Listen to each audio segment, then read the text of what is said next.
What is going on, my future meta millionaires? It is your boy, Terry Stonkers, and welcome to my channel, baby. Buy the dip. All right, guys, we got a lot of information to go over in today's video. Of course, we're going to talk about MMTLP.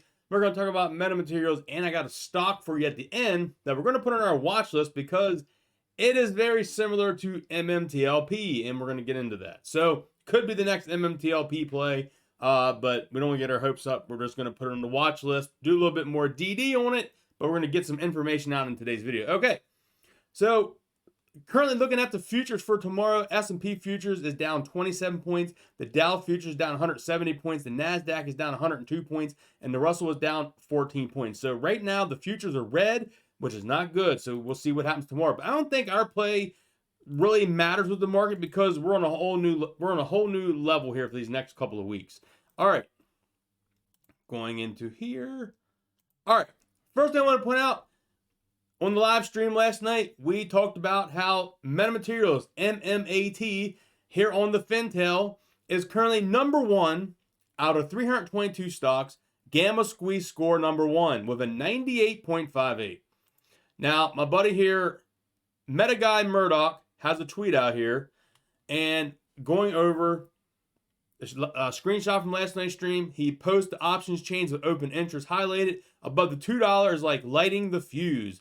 Above 250 is fuse igniting the fireworks. So down here, we got the screenshot and we got these here. Here you can see his post. Let me adjust my box. There we go. Here's December 2nd strikes. The 50 cents, not really much there, but if we get down to the dollar, the big ones here, I think, is going to be the $2 strike. There's open interest of 16,000 and some on that one. And if we go over here down to the 250, 8,000, 4,000 on the 3, and 2,000 there on that. So pretty exciting there. All right. On the next one here, we go to the open interest.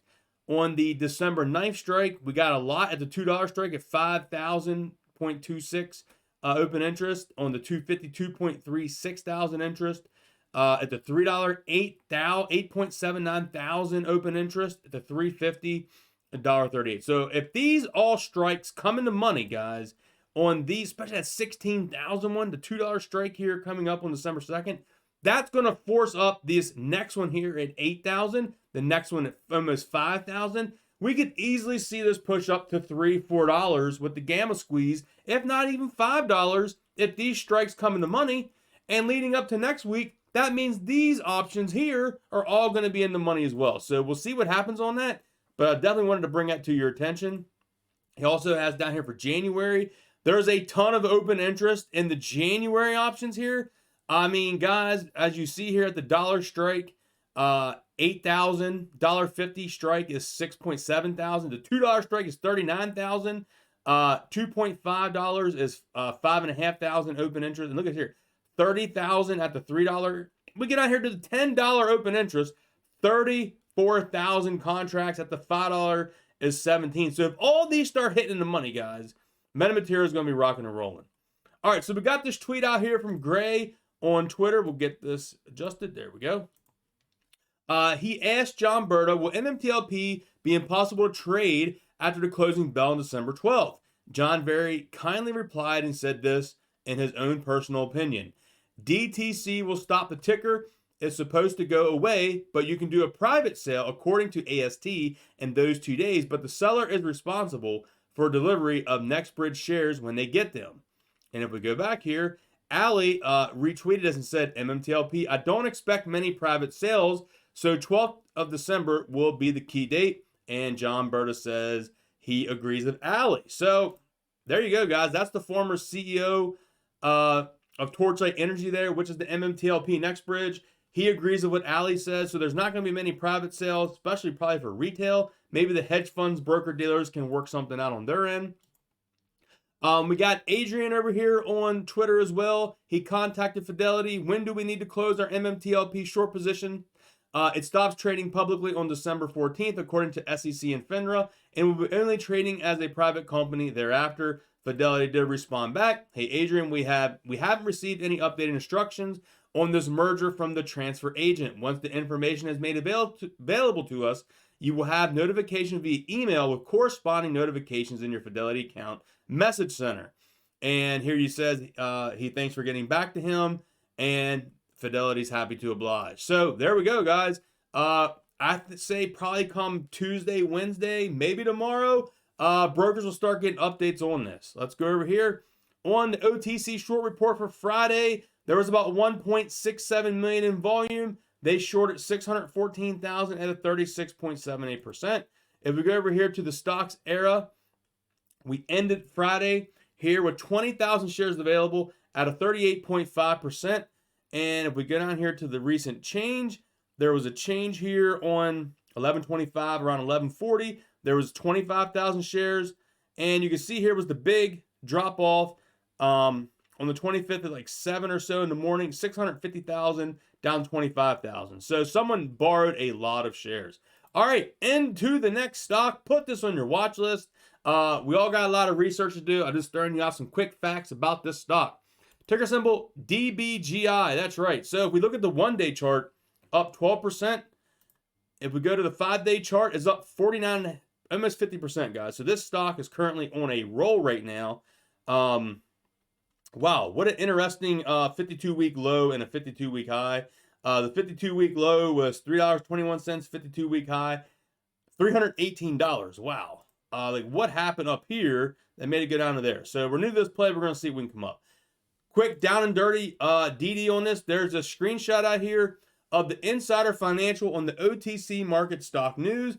The threat of going private, the nuclear option. So this here is basically saying that the CEO here of DBGI, Hill Davis, indicated the stock price didn't cooperate. The company would very much consider an offer to go private. He indicated that private companies' multiples were alive and well and fetching a multiple of 1.5 sales on the low end.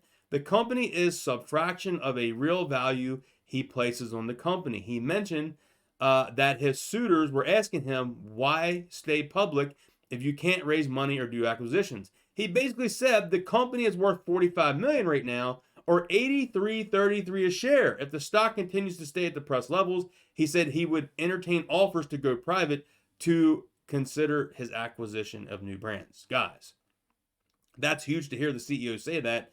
The stock here on the Yahoo Finance, it was running after hours. You can see the regular trading hours up 12.88% at $5.96. After hours, it jumped to $6.31. It went up another 5.87%. Now, we're going to get into a couple interesting facts here as well.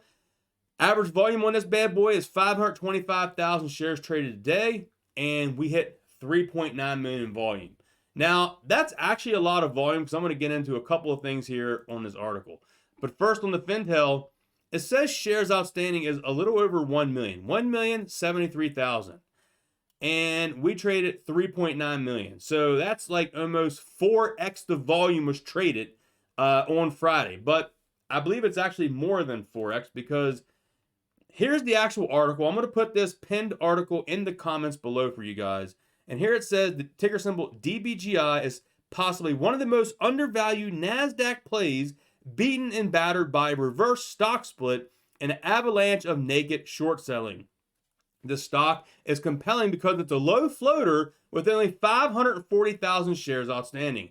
I believe they recently did this reverse split because Fintel is not updated yet, and they still basically show the 1,073,000 shares, but this article is saying 540,000 shares outstanding, so that's probably the 2-for-1 reverse split that I believe they did. Oh, sorry there. Did not mean to do that. There we go. The stock has been trading in multiples of its float in the past 5 days. When it stabilizes for 4 or 5 days, approximately 350,000 in volume. The naked short book requires volume to cover in shares. For the matter, shorts ran out of time today.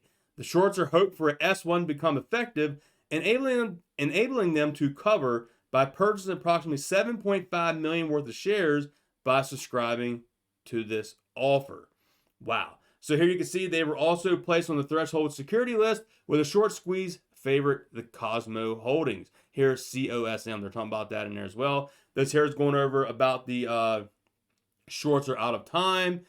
Says shorts would lose their ability to exit covering with the shares in the offering using a price of $5 a share. I'm not going to get into all the details of this. I just wanted to basically put this on your radar, guys. Here is, I believe, about the screenshot that I gave to you right here. Now, down below, yeah, right here. He mentions the suitors were asking him why stay public. The company's worth $45 million right now at $83.33 a share. And this here, they give an example. The best example of a go private strategies is MetaMaterials MMAT, the parent of MMTLP that just had an S1 go effective, which enables it to pursue its delisting or privatization. The brokers must close out their client's position before going private in the coming weeks. This has led to a massive scramble in share price.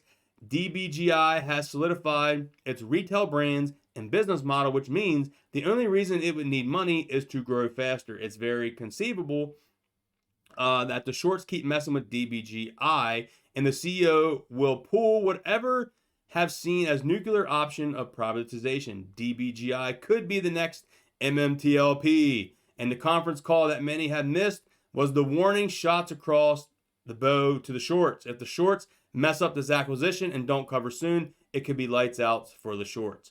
And I do got ticker symbol here, DBGI on the Fintel as well. So let's go look at the short interest here. So it's saying short interest 213,000 shares. Now this probably isn't up to date because of the reverse split. I'm not sure when Fintel will get that up to date. But if we go here and look at the short shares that is available, there is 0 shares available. And the last short bar fee that they had was 49, almost 50%, guys. So there has been no shares available since the 16th. They gobbled up all the shares. There has been no shares available since the 16th on this one. So this is why I wanted to keep this on your radar. Like I said, I'm going to be doing more research on this. Like I said, just wanted to bring this out to your attention. Hope you all enjoyed today's video. If you did, smash thumbs up. Drop me a comment down below. We're going to start introducing some other plays in this channel as well. We're always going to keep up MMAT, MMTLP, Next Bridge. That will always be number one. We'll throw the new plays towards the back of the video and hope you all enjoy those as well. So I will catch you all in the next video, guys. Peace.